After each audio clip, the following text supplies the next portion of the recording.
Mesdames, Messieurs, nous sommes réunis ce soir pour évoquer ensemble la situation d'une personne quelque peu indésirable.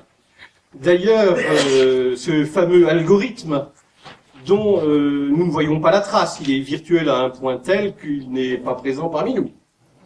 Ce fameux algorithme s'est rendu coupable au cours de ces dernières années de tout un ensemble de méfaits que je tiens à regrouper et à redéfinir de la manière suivante. Tout d'abord, je retiendrai à son encontre, je dirais, des éléments liés au parasitisme. Parasitisme dans le sens commercial, où le fait d'utiliser certains termes est là pour s'approprier ou s'arroger des propriétés que l'on n'a pas.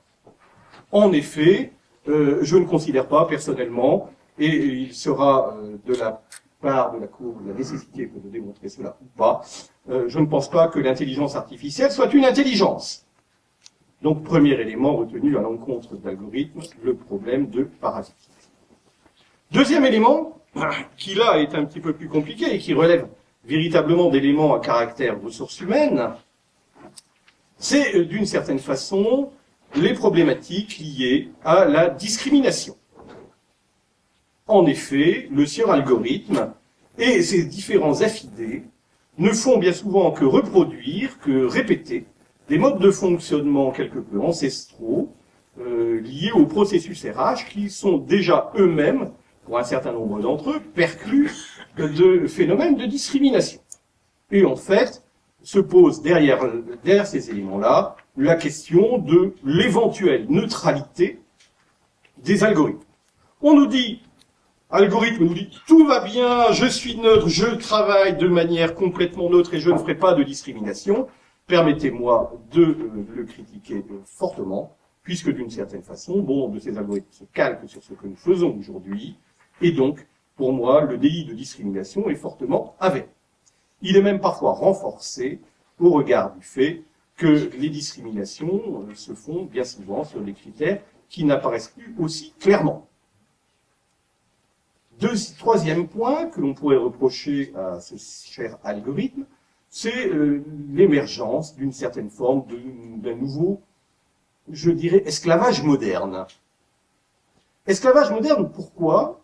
Parce que, globalement, algorithme, tel la pieuvre, s'est inséré, s'est placé dans tout un ensemble de rouages de l'entreprise, et au fur et à mesure, s'est substitué à la prise de décision humaine. Trop souvent, nous voyons entreprises, responsables, se cacher derrière le « c'est monsieur algorithme qui m'a dit que ». Et d'une certaine manière, nous avons à faire face à une situation où le travail des individus, parfois, loin d'être, entre guillemets, désautomatisé, devient simplement la prolongation, si vous me permettez, d'un algorithme. Nous pourrions encore continuer, somme toute relativement longuement, la longue litanie des éléments que nous pourrions reprocher à l'algorithme, et d'une certaine façon à un mode de gestion qui repose de plus en plus sur des processus automatisés et informatisés. Nous pourrions également relever des problématiques liées à la gestion des données et à la confidentialité de ceci. Monsieur algorithme, d'ailleurs, ne se pose pas de questions et vient s'immiscer dans vos vies personnelles, vient essayer de trouver tout un ensemble d'informations vous concernant, au travers des traces que vous pouvez laisser sur Internet, etc. Ces éléments-là sont-ils véritablement à prendre en compte dans le cadre d'une gestion? Nous pouvons nous poser tout un ensemble de questions en la matière. Et en fait, derrière ces éléments-là, sur lesquels je souhaiterais que l'algorithme soit mis en accusation, nous avons également différents points qui sont particulièrement questionnants.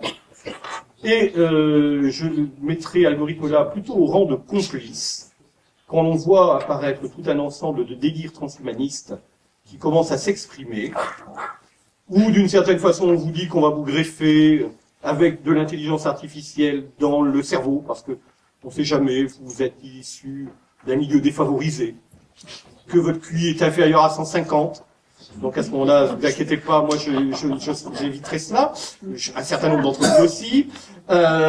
Mais d'une certaine manière, nous avons là tout un ensemble de délits qui relèvent à la fois de l'eugénisme, du prosélytisme et de tout un ensemble de choses qui sont fortement critiquables et sur lesquelles, entre guillemets, Monsieur Algorithme et sa bande se trouvent quelque peu instrumentalisés dans une logique où on essaye de faire peur à tout le monde et donc derrière cela à saper les modes de fonctionnement des organisations, des entreprises et plus généralement de la société. Je vous remercie. Alors, si la Cour le permet, nous allons entendre le commissaire de police qui a mené l'enquête de façon à ce que nous sachions un peu comment la chose a été mise en œuvre et surtout ce qui a permis l'arrestation de nos trois compères. Commissaire Berthelot.